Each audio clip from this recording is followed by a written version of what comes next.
Malaysian Airlines Flight MH17 was a scheduled international passenger flight from Amsterdam to Kuala Lumpur that crashed on 17th of July 2014. The Boeing 777 airliner went down for a bow in Donetsk Oblast, Ukraine, about 40 kilometers, which is 25 miles from Ukraine-Russian border, killing all 283 passengers and 15 crew on board. The crash occurred in the conflict zone of the ongoing Donbass insurgency in an area controlled by the Donbass People's Militia. I would like to stress the point that this incident is not a catastrophe. It is a terrorist act.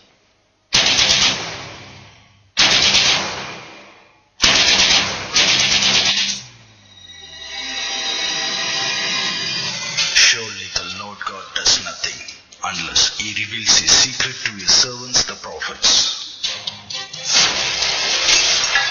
On July 6, 2014, God revealed this prophecy to Sadhu Sundar Selvaraj.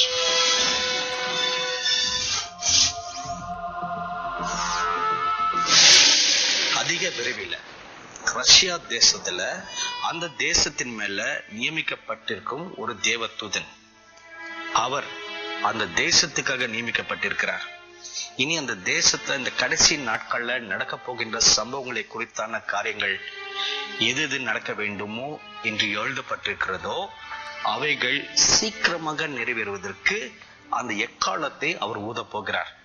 அவர் ஊதும் பொழுது அந்த தேசத்துல கட்டப்பட்டு வைத்து கொண்டிருந்த சில தீய சக்திகள் அது கட்டவிழ்க்கப்பட்டு, இப்போ உதாரணத்துக்கு ஒரு கரடி, இந்த கரடி எழும்பி வேட்டை ஆடுவதற்கு முன்பதாக சில அதனுடைய ஒவ்வொரு வருஷமும் பல மாதங்கள் அப்படி உறக்கத்திலே இருக்குமா, பல மாதங்கள் அப்படி தூங்கிக் கொண்டே இருக்கும்.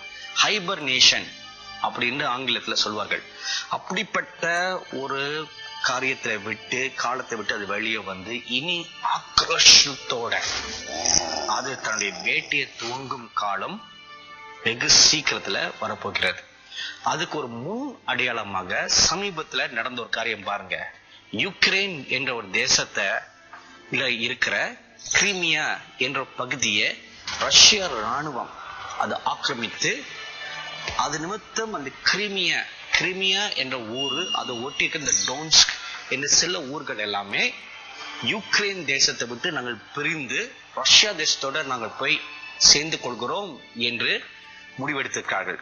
இதுக்கு முழுக்க ரஷ்யா தேசம்தான் காரணமாக இருக்கிறது என்று ஐநா சபையினால அது நிரூபிக்கப்பட்ட ஒரு காரியமாக இருக்கிறது. இது ஒரு முன் அடையாளம். இப்படிப்பட்ட ஒரு காரியம் இனி வரும் நாட்கள்ல அதிகப்படியாக உலகத்தின் பல இடங்கள்ல நடக்க போகிறது.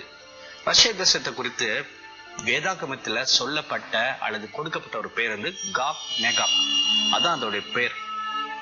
இந்த வரும் நாட்கள்ல இதோடைய கிரியைகள் அதிகப்படியாக பற்களை இந்த கரடி கடித்து கொண்டு ஆக்ரோஷத்தோட தன் காலை தூக்கிக்கொண்டு மிதிக்கிற காட்சிகள் அதிக பயமூட்டுவதாக இருக்க போகிறது என்று பரிசுத்த வேதாகமத்துல தானியேல் என்ற ஒரு புஸ்தகம் இருக்கிறது. அந்த புஸ்தகத்தை நீங்கள் படித்து பார்த்தால் அது ரொம்ப அழகாக விரிவாக நம்மளுக்கு எடுத்து சொல்கிறது.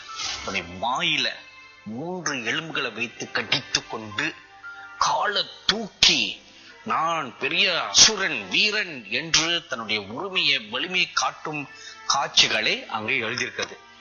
இவைகள் இனி சம்பவிக்க போகின்ற காரியமாக இருக்கிறது. அதனால் எச்சரிக்கையாக ஜாக்கிரதையார்கள். கூடிய சீக்கிரம் பாருங்க, இது எழும்பி தன்னுடைய பலத்தை அது காண்பிக்க போகிறது.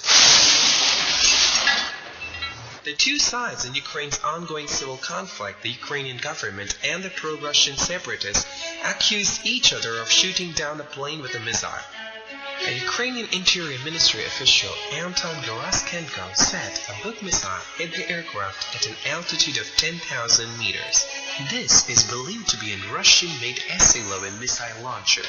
United States President Barack Obama and the United States Ambassador to the United Nations Samantha Power, citing U.S. intelligence officials, stated that the plane was shot down by a missile and added, that there was credible evidence it was fired from a location held by pro-Russian rebels.